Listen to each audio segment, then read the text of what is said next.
الكشف عالي والكشف معاه جدتي. Come on, come and sit down. Listen very quietly to a story. I love listening to stories, don't you? I'm Mimi, and I tell stories. The Pirates Next Door, starring the Jolley-Rogers, by Johnny Duddle. Matilda lived in Dull-on-Sea, a gloomy seaside town, too busy in the summer, and in winter it shut down. There weren't too many kids around, just Tilda on her street.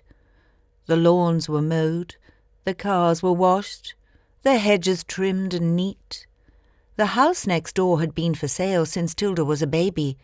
She hoped a family would move in with a girl her age, or maybe a pirate boy. Ahoy! He had patched-up jeans, an eye patch, and a wooden-legged dog, and a pirate ship with treasure chests and barrels full of grog. "We're the Jolley-Rogers. We'll be anchoring next door. We sailed the 7 seas, but now we've had to come ashore. I feel a little landsick, but Mum says it'll pass. That's my mother over there, digging up the grass. That's Dad over yonder, the captain of our crew. He likes to shout, 'Ooh, arr,' 'cause that's what pirates do. Grandpa won't set foot on shore. He's allergic to dry land. The last time that he left the ship, the king chopped off his hand. That urchin there, called Nugget, she's a rascal as you'll see. She ain't learnt to fire a cannon yet, but then she's only 3. Next morning, Tilda blurted, "Life's not boring any more. Isn't it fantastic that those pirates moved next door?" But Mum and Dad were not impressed. "The neighbourhood will sneer. The way they dress, the way they speak, they won't fit in around here. Their lad is always playing with the most alarming toys. We'd rather you were friends with normal girls and boys." But that very day, young Jim Lad came to Matilda's school. Though no one else would sit by him, Matilda said, "You're cool. You ain't so bad yourself, my lass. For a landlubber, that's rare. I'm a scurvy sea dog, but ye be all right sitting there." The teacher said Jim should wear shoes, and his uniform was wrong. She wrote a note. But Jim replied, "I won't be staying long. We're only here a little while, so Dad can fix our ship. We ain't cut out for life on land. This stay be just a blip. We are the Jolley-Rogers, and we need to be at sea. School's just grand, but understand, it's a pirate's life for me." After school, a neighbour came around for cake and tea. Her name was Mrs. Bumble, from number 33.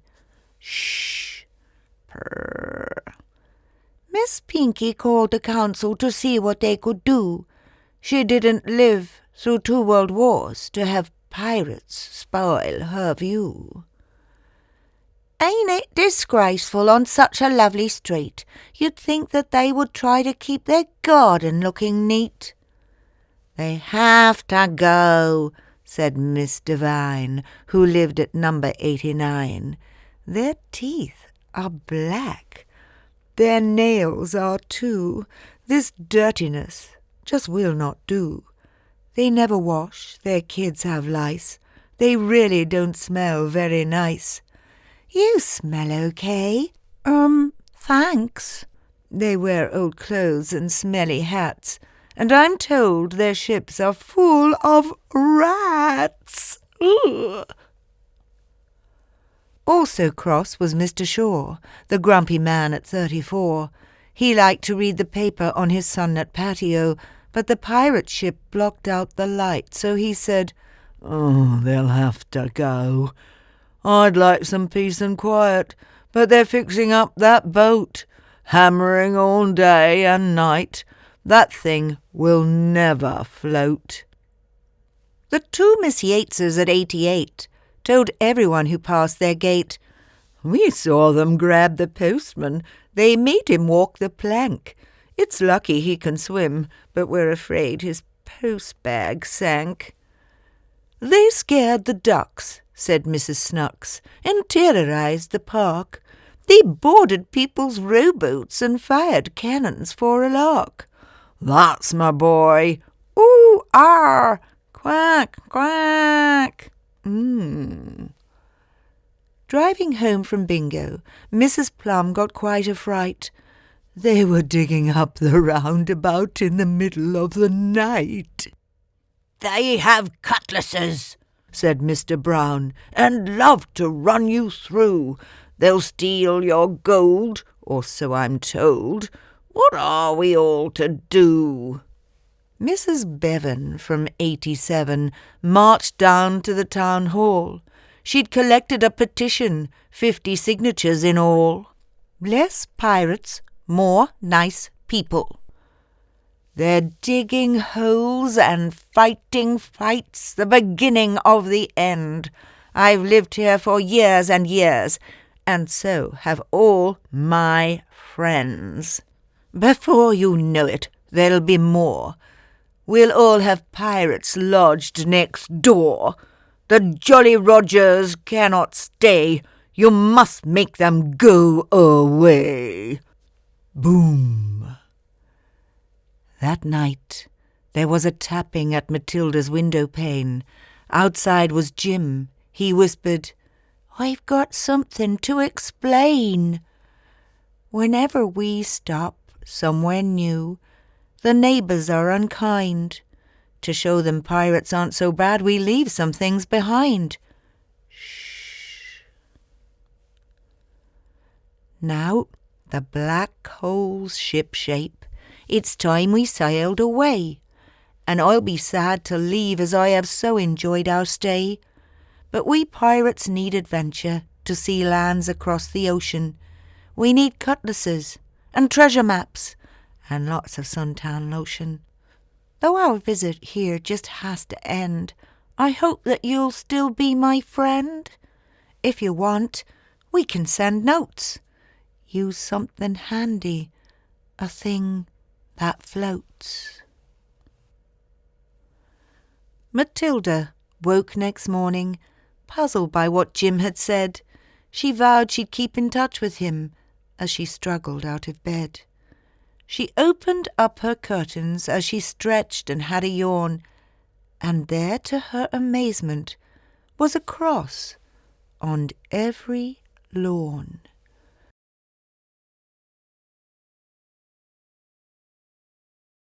"Oh, what a shame they left."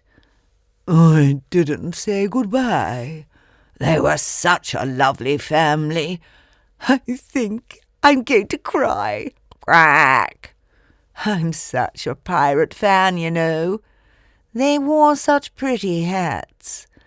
I'd rather like their singing, and I'll miss those filthy rats." After that, the town went on landlubbing happily, but Tilda now goes fishing on the jetty by the sea.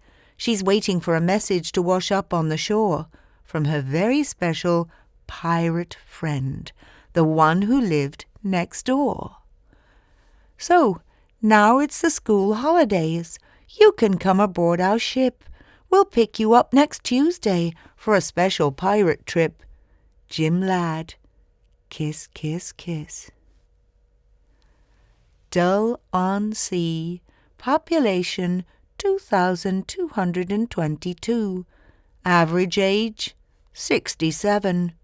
Twinned with Ennui-sur-Mer. And that's Mimi and... Me.